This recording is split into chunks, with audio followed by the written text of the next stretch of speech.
জয় বজরংবলীর জয়। আজ আপনাদেরকে মহাকবি তুলসী দাসের সঙ্গে প্রথম হনুমানজির কিভাবে দেখা হয়েছিল সেই প্রথম সাক্ষাতের গল্প আপনাদের সামনে বলবো। আমাদের আমরা সবাই জানা আছে যে মহাকবি তুলসী দাস তিনি রামচরিতমানস লিখেছিলেন এবং তিনি সেই রামচরিতমানস পাঠ করতেন তার সভায়। প্রতিদিন তিনি পাঠ করতেন এবং তার মনে খুব ইচ্ছে ছিল যে শ্রীরাম প্রভুর সঙ্গে তিনি দেখা করবেন। তখন তিনি খুব চিন্তিত ছিলেন। তিনি পাঠ শুরু করবেন এমন সময় তিনি নদীতে যাচ্ছেন জল আনতে এবং জল নিয়ে আসছেন, দেখছেন সেই রাস্তাতে একটা রুক্ষ সূক্ষ্ম গাছ আছে। তিনি কি মনে করলেন, গাছটিতে একটু জল দান করলেন এবং তার সঙ্গেই গাছটি জীবিত হয়ে উঠল এবং সেখান থেকে একটা ব্রহ্ম রাক্ষসের উদ্ভব হলো এবং ব্রহ্ম রাক্ষসটিকে দেখে তো তিনি ভয় পেয়ে গেলেন তুলসীদাস। এবং তখন ব্রহ্ম রাক্ষসটি বললেন, আমাকে আপনি ভয় পাবেন না, আপনি আমাকে বাঁচিয়েছেন। এত লোক তো নদীতে যায় জল আনতে, কেউ কিন্তু আমাকে জল দেয় না। আজ আমি অভিশাপ থেকে মুক্ত হলাম আপনার জন্য, বলুন আপনার কি সেবা করতে পারি।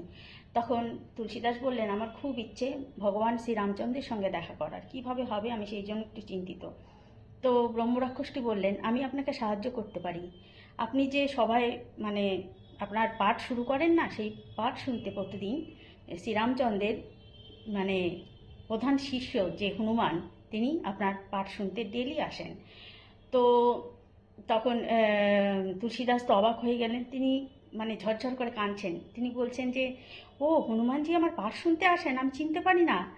তখন বললেন যে হ্যাঁ, বিভিন্ন অন্য অন্য রূপে তিনি আসেন। তখন তার মনে পড়ে গেল, হ্যাঁ একজন বৃদ্ধ লোক তো প্রতিদিন আসেন, আমি তো দেখতে পাই না সে কখন আসে কখন চলে যায়। তখন তিনি তো মনে আশা নিয়ে পাঠ শুরু করলেন, বসলেন যে হ্যাঁ আজকে তো আমি ধরবই হনুমানজিকে। তখন তিনি পাঠ শুরু করেছেন, দেখলেন হ্যাঁ সেই বৃদ্ধ লোকটি এসে বসে আছে। তার পাঠ শেষ হলো, তখন সবাইকে প্রসাদ দিবেন, সেই লোকটিকে তিনি আর খুঁজে পাচ্ছেন না। তখন তিনি কি করবেন বুদ্ধি বের করলেন, তিনি আবার পাঠ শুরু করলেন এবং দেখছেন যে সেই বৃদ্ধ লোকটি আবার হেঁটে হেঁটে আসছে।